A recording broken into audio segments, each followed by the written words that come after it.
kamera 1 përballë me fjalë. Ja, një sekond vetëm. Vetëm nxirë pak e ke parasysh pjesën e asajt. I thash atitër, nuk thash ty kap telefonin. Jo, më shikoj edhe për të bërë një thirrje teleshikuesve që na bëjnë subscribe, komentojnë dhe t'japin mendimin e tyre, por gjithashtu dhe ta shpërndajnë antena në për diaspor, por edhe në Shqipëri. Sidomos ata të Amerikës mund të japin një informacion më tepër, sidomos të Amerikës mund të komentojnë, t'japin mendimin e tyre. Unë ajo që të thoja që sa ta gjej Sidi atë pjesën, do doja të thoja që dua t'i ri pik për pe që deri më tani media që ka reaguar, nuk flas për rastin e Zoti Vilia, por përgjithsisht për dy standardet e përdorura nga Spaku ose gazetarët gjithmonë janë të muar jo i nënës, tjetri i njerëkës. Nuk është kështu. Problemi është se si ta nxjerr. Po, patjetër, më nxjerrë kështu s'madhoje. Ose lexoje, kaq më vetëm ta lexoj se ku ta zmadhoje. Po nuk e kaq se nga telefoni. Atëre dhe Kacovic, studia ligjore Kacovic ajo londineze Derea Report detajon që se si Erion Velia, kryetari i bashkisë në Tiranë, është arrestuar nga struktura antikorrupsione e posaçme SPAK, vetë në 10 shkurt, vetëm 3 muaj përpara zgjedhjeve kombëtare, me qëllim që ta mbajnë atë të pa asnjë akuzë të izoluar për ta ndaluar. Po i përkthej shqipsës, kuptova, prandaj thash. Për ta ndaluar. Se jemi me leximin, prandaj thash. Ai ka bërë studime në angli.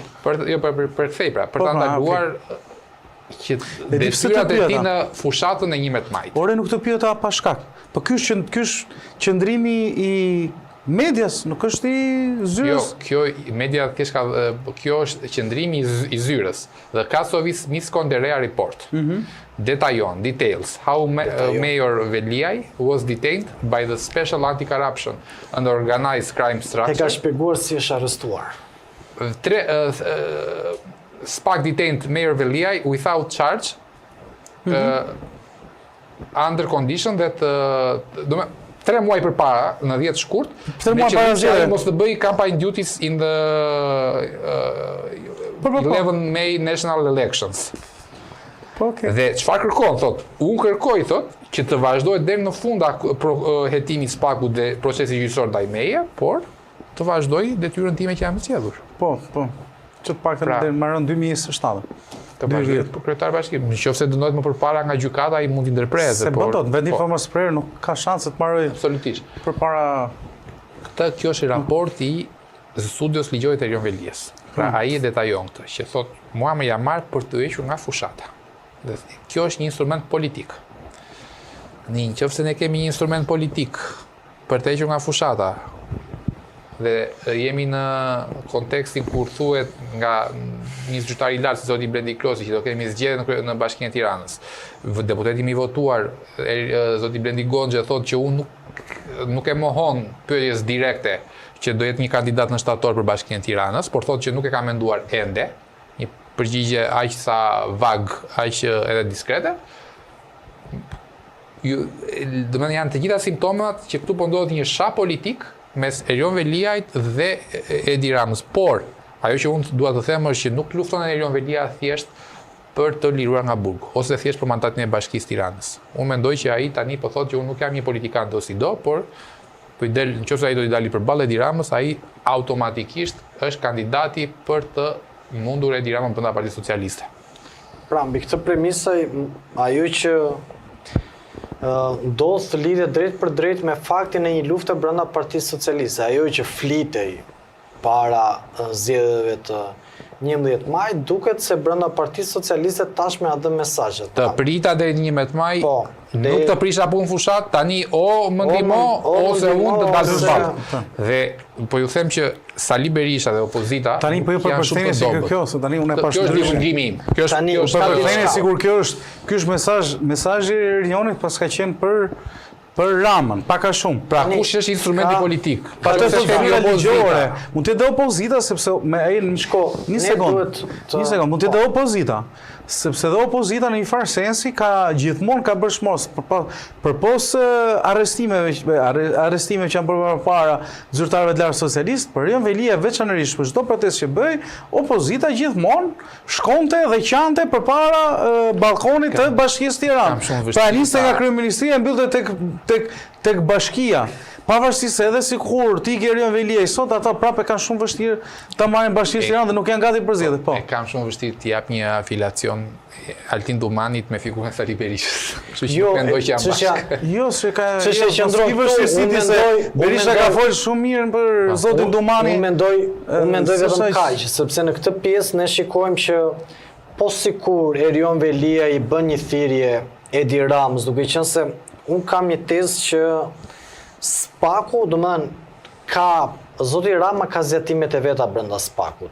Por kur hynte pjesa e zotit Dumani, ne dim shumë mirë, luftën e fortë është bërë që zoti Rama donte Kondillin mos gaboj dhe Juri Kim donte Altin Dumanin. Pra në këtë pjesë unë mendoj që Velia i mund t'i bëjë dhe një thirrje zotit Rama që ti tani duhet të përdorësh mekanizmin prej 83 mandate. Po s'ka lidhje me zotin Nesho që zoti Nesho pas ka fol keq për Ramën. Sa të duket sikur Velia ka pagu dhe se kështu siç po them. Ne lexojmë tentativën. Tentativa është që pastaj ne nuk atë e tregon koha, pa në një ne kemi analizuar çdo situatë të mundshme. Një situatë është që... Pra nuk ka rastësi, qofse Agim Nesho godete në Ramën të Foxit, në bas 24 orës, Erion Velia po të Foxit. Pra ka një koordinim. Dhe mund të gjente një orë. Velia me Neshën nuk ka koordinim, mos po them... Jo, nuk ka koordinim, fjala koordinim nuk është... Ti po thua që... Po ka një...